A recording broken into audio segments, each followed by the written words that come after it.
میرے عزیز دوستوں، اگر آپ غریب ہیں، آپ کے مقابل میں کوئی مالدار آپ سے چیخے چلائے، آپ پر آگ برسائے، صبر کر لو، یہ مال کے نشے میں بول رہا ہے۔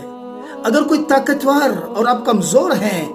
یہ اپنے طاقت کے نشے میں بول رہا ہے، صبر کر لو، چپ ہو جاؤ، زبان نہ ہلاؤ۔ ایک دن مال کا نشہ اتر جائے گا، طاقت کا نشہ اتر جائے گا، خود بخود شرمندہ ہوگا کہ میں نے ٹھیک نہیں کیا، اور آپ کے صبر کرنے پر اللہ آپ کو وہ مقام دے گا کہ راستے میں چلتے ہوئے بڑا پہاڑ بھی ہوگا تو آپ کے مقام اور قدر و منزلت کے ادب میں پہاڑ ہٹ کر آپ کو راستہ دے گا۔ اس لیے صبر کرنا سیکھ لو، چپ رہنے کی عادت بنا لو، بہت بلندی پر پہنچو گے انشاءاللہ۔